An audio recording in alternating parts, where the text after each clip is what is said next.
The first thing I noticed was the font. Not the screaming, not the sudden emergency invite stamped high priority, not even the way Brad Kessler strolled into the conference room like he owned the building. No. What made my stomach drop was that the slide on the screen was in Arial 10, because I had built that deck in Calibri 11, every single version of it. And right then, before legal said a word, before audit pulled up the timeline, before Brad's smile started to crack, I knew exactly how this was going to end. Let me back up, because none of this started with revenge. It started with 6 weeks of unpaid overtime, cold coffee, and the naive belief that if you worked hard enough, the system would notice. My name is Daniel Moore, and until recently I was what people at Helix in logistics like to call reliable. Not brilliant, not flashy, just reliable. I'd been with Helixon for 7 years, long enough to remember when we were still leasing half a floor instead of 4, long enough to watch 3 different culture transformations roll through like seasonal flu. My official title was Senior Operations Analyst, which in real terms meant this. When something expensive was broken, they sent it to me. When a warehouse was bleeding money and no one could figure out why, I figured it out. When a director promised savings they couldn't deliver, I delivered them quietly and let someone else take the applause. People called me the quiet fixer. I didn't mind. Fixers don't need applause. Fixers need accuracy. And I was very, very good at accuracy. I knew our SOPs the way some people know sports stats. I knew which policies were enforced, which ones were ignored, and most importantly, which ones became nuclear weapons if you followed them exactly. That detail matters later. At the time, I still believed merit would eventually speak. That belief is expensive. Brad arrived 8 months before everything blew up. His promotion email hit our inboxes at 9:02 a.m. on a Tuesday. Please welcome Brad Kessler, our new Director of Operations. Brad wasn't promoted from anywhere. He appeared. No internal competition, no posting, no interview loop, just Brad. Tall, loud, always smiling like he was mid-podcast. He wore Patagonia vests over dress shirts and said things like, "Let's take this offline," and, "At the end of the day, it's about velocity." Most people liked him. Executives loved him. Later, someone let it slip that Brad and our COO were college roommates. Suddenly, a lot of things made sense. Brad's strength wasn't execution. It was presence. He spoke first, spoke loud, and spoke confidently about things other people had done. At first, it was subtle. Then, it wasn't. About 2 months into Brad's tenure, he announced a small process improvement in our Monday leadership sync. He leaned back in his chair, fingers steepled, smiling. Going forward, all external-facing presentations will be delivered by management, just for consistency. The room nodded. No one objected. It sounded reasonable, harmless even. I didn't think much of it, until 6 weeks later. The problem started with our Midwest distribution corridor. 3 regional warehouses, margins collapsing, transport costs ballooning. Leadership wanted answers. Brad wanted results. I was assigned to support, which meant I did everything. For 6 weeks, my life became a loop. Warehouse throughput data, labor utilization models, carrier renegotiation simulations, heat maps showing dead inventory zones. I rebuilt the entire network model from scratch. I remember one night specifically, Wednesday, 11:47 p.m., staring at a pivot table that finally clicked into place. A simple reroute, a consolidation of 2 underutilized lanes, a renegotiated SLA. Projected annual savings $2.04 million. I saved the file, Calibri 11. I named it Midwest Optimization Final DMORE v6.ppx. Have it. The briefing was on a Friday morning. I wasn't invited. Brad presented. I watched the recording later, alone at my desk, earbuds in. Slide after slide. My charts, my language, my conclusions. No name. Not once. When the CFO asked a technical question, Brad answered vaguely, then said, "My team handled the modeling." After the meeting, I walked to Brad's office. He was standing, laughing, clearly riding the high. I waited until he noticed me. "Hey," I said, calm. "Quick thing. Next time, can we make sure attribution stays on the slides?" Brad blinked, then laughed. "Relax, man, we're a team. Execs don't care about names." He clapped me on the shoulder. I smiled, and that's when I noticed it. On the shared drive, the slide template had been updated, footer text removed, my name gone.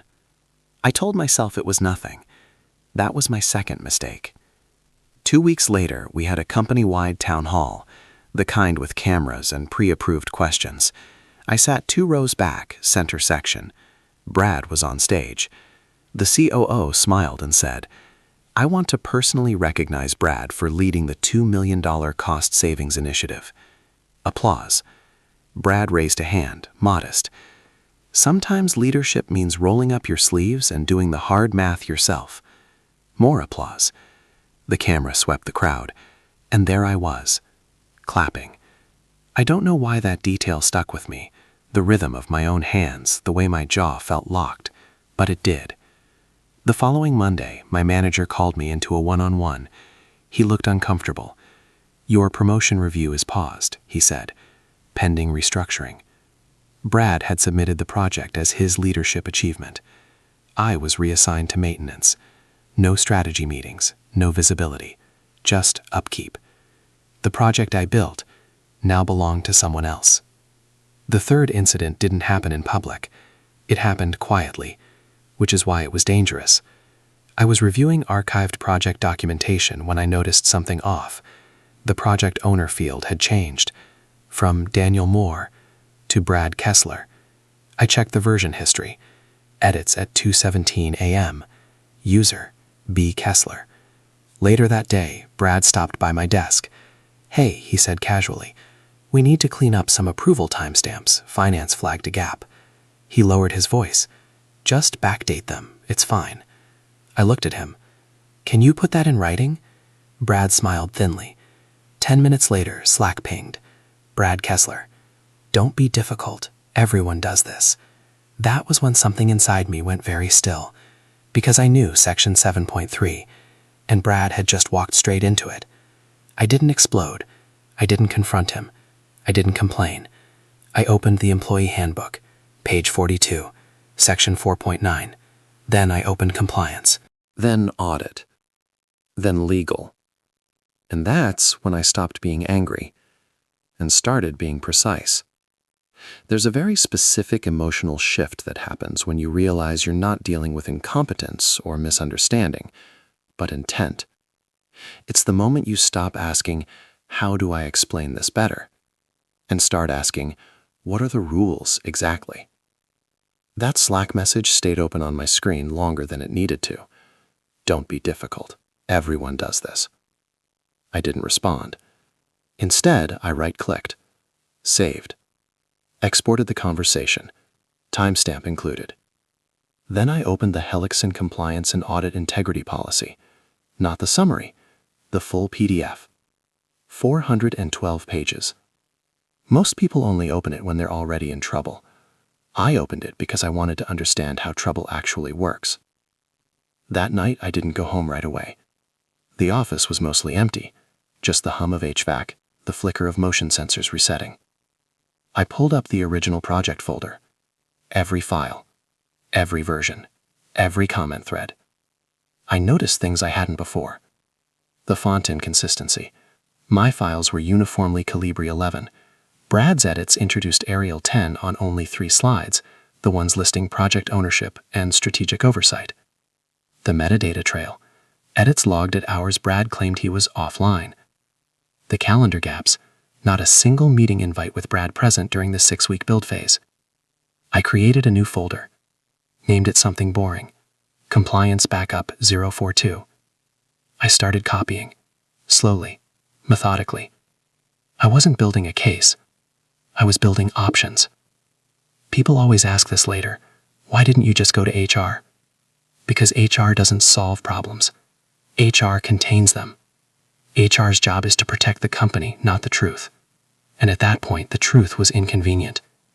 I didn't want sympathy. I wanted immutability. Policies don't have favorites. 2 days later, during lunch, I stumbled across it. Buried in an appendix most people skip. Authorship accountability disclosure. A relic from a lawsuit 10 years earlier. I read it once. Then again, slowly. It didn't say you accuse anyone. It said you request guidance. And if guidance is requested, internal audit is obligated to verify authorship claims, cross-reference metadata, preserve records. Most importantly, the policy mandated full distribution to any stakeholders named in the request. Brad included, legal included, HR included. I leaned back in my chair. This wasn't revenge. This was compliance. I drafted the email 3 times, deleted it twice. The third version was perfect because it was boring. No emotion, no accusation, just process. Subject: guidance request, authorship accountability disclosure, Midwest Optimization Initiative. Hello, internal audit team. I'm seeking guidance regarding proper authorship disclosure for the Midwest Optimization Initiative, particularly as it relates to leadership performance documentation and executive review materials. Given the significance of the initiative and its inclusion in promotion evaluations, I want to ensure all records accurately reflect contribution chains in accordance with the authorship accountability disclosure policy. I've attached supporting documentation, including original files, version histories, and meeting records for verification purposes. Please advise on next steps. Best regards, Daniel Moore, Senior Operations Analyst. CC, Brad Kessler. HR, legal, finance, compliance. I read it one last time. Clicked send. Nothing happened for 48 hours. That's important because people imagine revenge as instant. It's not. It's administrative. Brad walked past my desk twice that week, still smiling, still confident. At one point he stopped. "Hey, saw your email," he said lightly. "No worries, standard stuff." I nodded, just following policy. That phrase landed differently than I expected. Brad didn't smile. The calendar invite went out on Thursday afternoon. Authorship verification sync, mandatory. Brad was copied, so was legal, so was the COO. Brad stopped by my desk again. This time he didn't lean. "Why didn't you come to me first?" he asked. I kept typing. I needed guidance. He stared, longer this time, then walked away without another word. Legal reached out separately. Short email. "Daniel, can you walk us through your documentation tomorrow morning?" I replied with a single line. "Of course." That night, I organized everything into a clean, indexed folder. No commentary, no interpretation, just facts. I slept better than I had in weeks. Friday morning. Main conference room. Glass walls. Brad arrived first, joking with the COO. Relaxed. Audit joined next. Then legal, then me. Brad waved. "Morning, team." The screen lit up. The first slide appeared. Calibri 11. I noticed Brad notice it. His smile tightened. Audit spoke calmly. "We're here to verify authorship claims related to the Midwest Optimization Initiative." Legal added, "This is a fact-finding exercise." The timeline appeared. Metadata, version control, file ownership. Brad shifted in his chair. Audit scrolled, paused. "Can you explain this communication?"